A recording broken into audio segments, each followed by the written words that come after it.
I want to talk about what a utopia would look like once we have accepted people. Some people are solo sexual, and that not everybody has to hook up with somebody. Well, obviously, I think the first thing that has to happen for this utopia to even think about existing is that government needs to get out of all marriage altogether.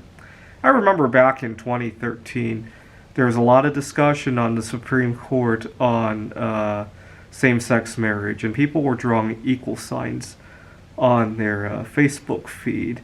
And I remember thinking that there are people who are happily married to themselves too. So I drew one line. It was a red background with a pink equal sign. I drew one line, but then my friend commented that it looked like a subtraction sign, that I wanted to subtract something from marriage. So as a compromise, I drew three lines instead. But even then, a lot of people had a difficult time understanding what I meant. But I was wrong at that time. What I should have said was that government needs to get out of marriage, right? I don't know what the symbol for that would be. You'd have some kind of government seal on marriage and just X it out with that pink symbol, right? That's probably the symbol I would draw today. That's probably one of the first things that generally will probably have to happen before we get any semblance of equality in marriage, right? Governments create inequality, they don't create equality. Now, one of the first things I noticed as a child growing up is how difficult it is to go on any sort of date as a solo sexual. Granted, it's gotten easier over the last few decades, but when I was in high school, I had a hard time going to any sort of event. My parents always chide me on how I skipped going to my graduation ceremony in college. I didn't realize it at the time, but part of the reason I didn't want to go was I didn't want to be picked on for being single again. And besides, I graduated. I have that piece of paper. What's the point, right? I'd rather stay home and write a couple computer games. Can't remember what I was doing at the time. Write some computer games. I used to love to write computer programs for calculating pi to a few million digits. I wanted to discover some chemical elements. When I was a kid, I discovered that we used to have television screens that were CRTs, and it would attract a lot of dust, right? And I discovered that the dust being attracted to the television screen was very radioactive, because when radioactive elements would decay, they would be charged and they would get attracted to the TV screen. And I remember thinking, one day when I have the right instruments, I want to analyze what's in it. I was hoping that there might be undiscovered isotopes or elements or anything like that.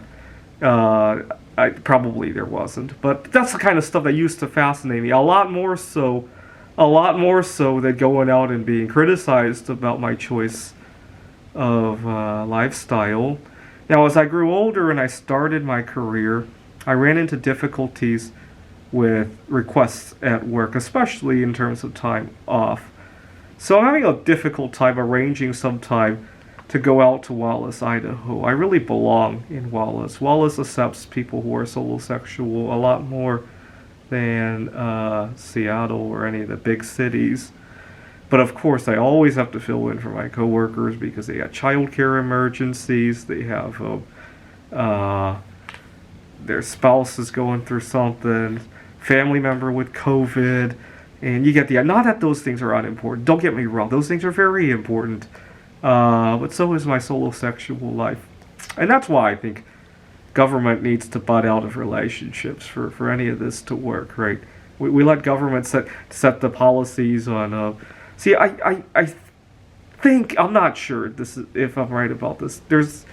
In some states, there are laws against marital status discrimination, but I think it only applies if you discriminate somebody for being married, right? If you're worried that one of your employees just got married, oh my God, they might have kids in the future, and we better find a way to get rid of them before that happens. That's probably illegal in most states, right? But if you're worried that this guy is single and free, he might switch jobs any moment, let's find a way to get rid of him first, right? I think that's still legal in a lot of states. I'm not sure. At least the sentiment is more acceptable in a lot of states. I don't know about legality. that's why government needs to butt out right now. I was reading an article. I'm recording this in 2022. A lot of people are relaxing about COVID restrictions. Some people want to go on a cruise. That doesn't fancy me. But what bothers me is I was reading about how much more expensive it is to go on a cruise single. There's some kind of a extra charge or something like that. I'll have to dig into that more. I've never read it because I don't like cruising. But the policy still bothers me. Now, it dawned on me that I have vacationed in other parts of the world where this is not so much of a problem. I've traveled to Taiwan, Japan, Poland. Now, it's very easy to save money traveling to those places as a single person because you can stay in a hostel and you can mingle with a lot of people there. Especially in Japan, I love that because in Japan, people are much more accepting of solosexuals, right? What is the marriage rate in Japan? Let me look that up. Marriage rate in Japan. Here's 4.8 new marriages per 1,000 inhabitants. In the U.S., I think it's closer to 8, so about half the marriage rate. And not surprisingly, their divorce rates are pretty low because they don't get married unless it warrants the situation. Right here in the U.S., marriage has become very devalued. People, I was just watching a Mr. Beast video where he challenged somebody to stay in a room for 3 weeks, and I guess we all kind of had that challenge in 2020. Mr. Beast was kind of a little late to it, and he proposed to his girlfriend on the show, and not surprisingly, when we treat marriage like that, divorce rates are also pretty high. Now, I stayed in an internet cafe in Japan, and I got to talk to a couple neighbors there, and I discovered that some people live in the internet cafe for years on it. That doesn't bother me. I don't know why it bothers some people. See, the reason we can't have great stuff like that here in the United States is that here in the United States, if you live in an internet cafe for 5 years, you're going to be so marginalized, and it just creates a lot of drama, right? And why? Why do you marginalize people who live like that? We used to have SRO apartments in Chicago. They got into disrepair because people marginalized those people. I traveled to Poland where I stayed in a hostel. It was family owned, the hostel was. And you had people who were living there long term as well. And it didn't seem to run into a problem. The only criticism I have with Poland, see, one thing I love about Poland is that people don't judge you for what you eat. I cook my own food at the hostel. Here in the United States, if I ate the way that I did when I was traveling, oh my God, the criticism, how, to eat some junk sometimes, you'll be happier. How does me eating something, don't you think I've already maximized my happiness? I'm not mentally ill or anything like that. And why do you need to make choices that make me happy? I think what you meant to say is that if I eat some junk, you'll be happier that, you're not so bad off, right? I think that's what these people behind the scenes, what they mean. In Poland, I didn't run into that.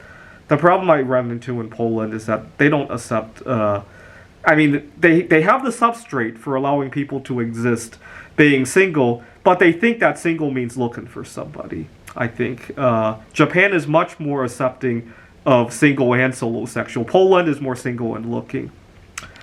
And unfortunately, also in Poland, and this took me by surprise the first time I traveled there, here in the United States, we have the idea that the guy has to be the first one to ask a girl out, right? In Poland, the girl initiates the first conversation, which, again, if you're single and looking, great, go to Poland. If you're single and solosexual, go to Japan. Anyway, thought I would point out what an SLM utopia would look like. I think Japan is a great example of a singles utopia. Poland is a utopia where people can be equal before they get married, but if you're single and solosexual, they got a lot of work to do there.